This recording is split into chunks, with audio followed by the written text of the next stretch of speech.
Good morning, ladies and gentlemen. Welcome back to another episode here on African Confessions. Please make sure that you like as well as to comment in the comment section as you are getting ready to listen to the confession that we have for you in this episode, so that the video can be able to reach more people. It can reach more people if you comment and like.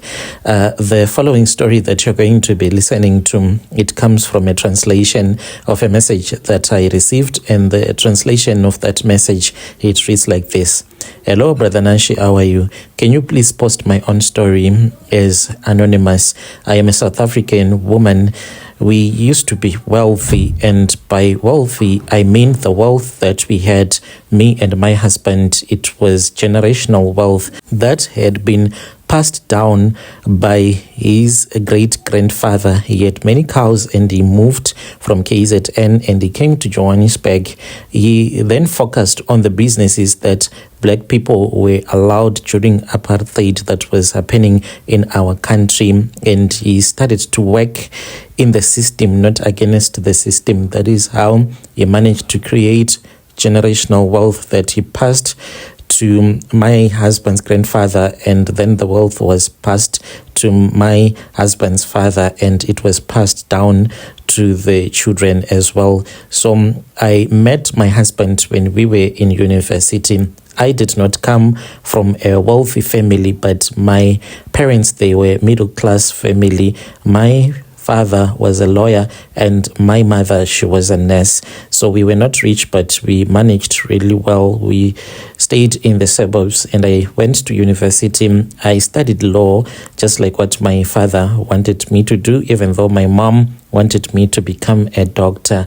When I was at university, that was when I met my husband to be. We started dating. Actually, I started by dating his best friend, and his best friend and we were not compatible. The things that he wanted to do and the things that I wanted to do in life, I saw that we were going to end up getting divorced anyway. So I spoke when I sat down with my father, because me and my father, we were really close to each other. I would tell him everything.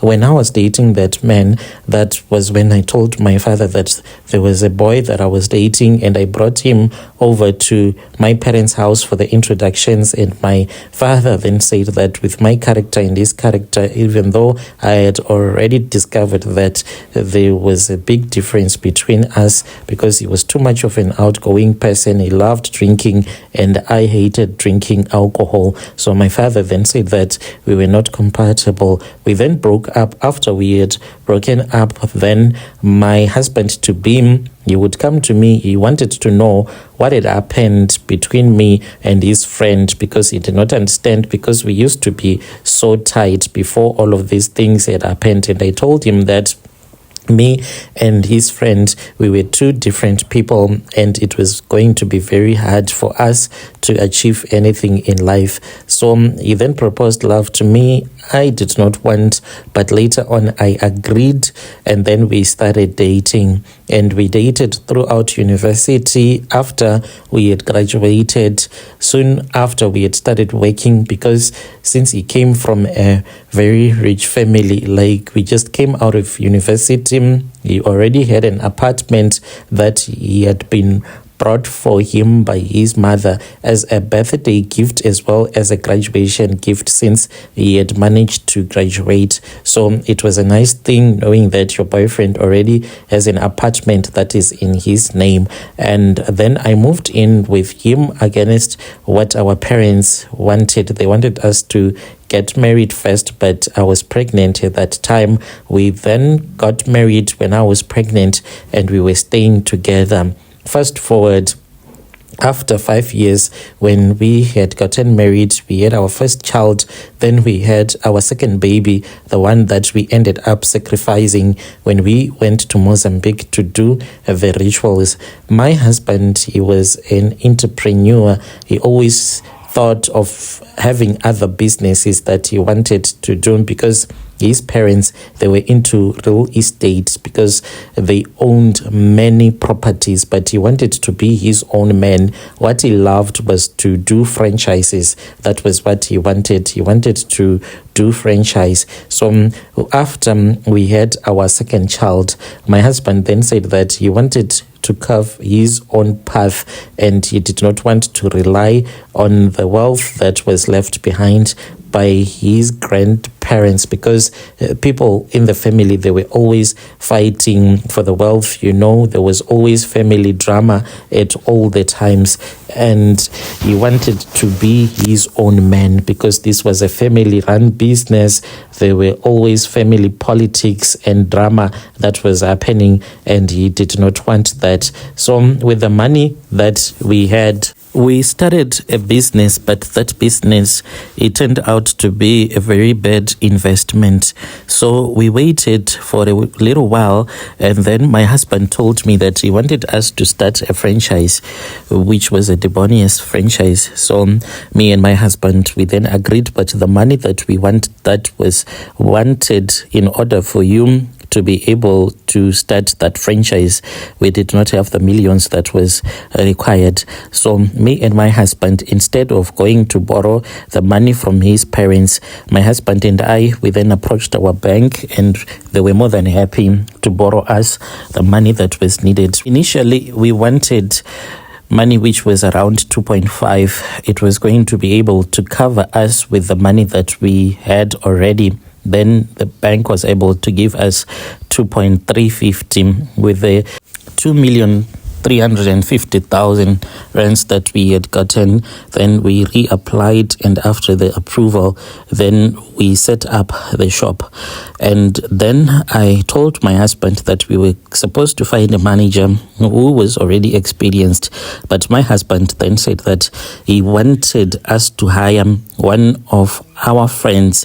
He was staying in another province, and he had been struggling for a job. So since he had been struggling to get a job, then I agreed, but it turned out as if my husband had just started this franchise because he wanted to help his old friend to get a job. So he was our manager at that shop, but boy, he did not run the business like the way that we thought it was going to run, and we made a lot of loss. And the more that we lost money, we kept on pumping money into the business. By the time that I was able to open my husband's eyes, we were 5 million in debt, because these were just running costs that we needed. Since the business was not profitable, we kept on injecting money into the dead business, and things were not working. And by the time that we were in 5 million in debt, then my husband woke up and saw that this was how much we were owing. We could have gone to borrow money from his relatives, but it was quite a lot. It is not an easy thing. Even if people are wealthy, 5 million is not kids game. And my husband then said that we were supposed to keep it as a secret because he did not want his parents to know that he was a failure, because his father, is very strict. So he told me not to tell anyone in the family that this was how much we had lost and how much we had sunk into debt. And he wanted us to find other ways so that we can be able to recover all the money that had been lost. So my husband was the one that was doing everything. I did not even know anything. My husband started to blame his ancestors, and when he started to blame his ancestors, he wanted me to accept this thing of speaking with ancestors. So he was like, my ancestors, I'm angry because I don't even speak with them.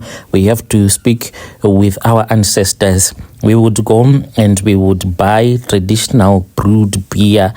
We would even drive from Santon going all the way to this other house. It is more like a shabin in Soweto, where we would buy the traditional beer, and then we would return back home. At the back of our mansion, there was a place where we would speak with the ancestors by pouring the traditional beer onto the ground, but things were not even changing. He then said that maybe he was speaking with his clan, there is a way that you are supposed to speak with your ancestors according to your clan's name. He was saying that maybe we were doing it wrong, so this were angering the ancestors even more. My husband then said that he was going to try to find a traditional healer that would assist us.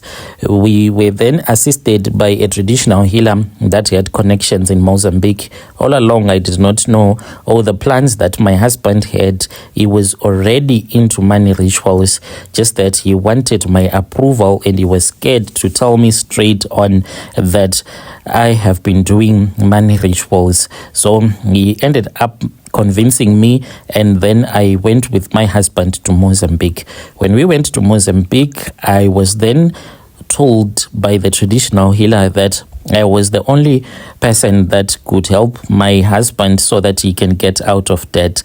I asked the healer, how was I supposed to help my husband to get out of debt? How exactly was I supposed to do that? And the healer then gave me a magic mirror, and I was told to look into the mirror. I saw that the mirror, it did not have a glass like a normal mirror, but there was water that was inside that mirror. It is very hard to explain, and I was told to dip my finger into the water. I did as I had been instructed, and I saw that the water, which was clear, it became red blood. I was then told by the traditional healer that I was supposed to call out the name of any of my relatives. I called 4 of my relatives, but none of them came. On the 5th call, then I saw my sister, my little sister. She appeared into that mirror, and I was told that she was the one that I was supposed to use. I refused, and I was given a herb that I was supposed to chew on. This herb, it tasted like mint, and it was so nice, but I felt something touching my heart, something that was not godly, but that was demonic. My heart was changed, and I felt darkness enveloping me, as if there was someone that had came and wrapped a dark black blanket all over me. I felt as if I was suffocating. I was told to mention the name of my little sister 3 times in order for that darkness to leave me. So after I had called out her name 3 times, then I saw the thick blanket being removed from me, and I felt so much better. At that time, I was nearly about to collapse because of what I was feeling. And after I had mentioned my little sister's name 3 times, then I was told that I had assisted my husband. We then returned back to South Africa. We were given a small plant that we were told to always keep it underneath the bed, and no light is supposed to touch it. So what my husband did was that he took out a cardboard box, and then we put that plant inside that cardboard box. So the cardboard box could not even fit underneath the bed, so we had to find a way to lift the bed up so that the cardboard can be able to fit underneath the bed. And then we took 3 blankets. After we had taken those 3 blankets, and we covered that plant with the 3 blankets.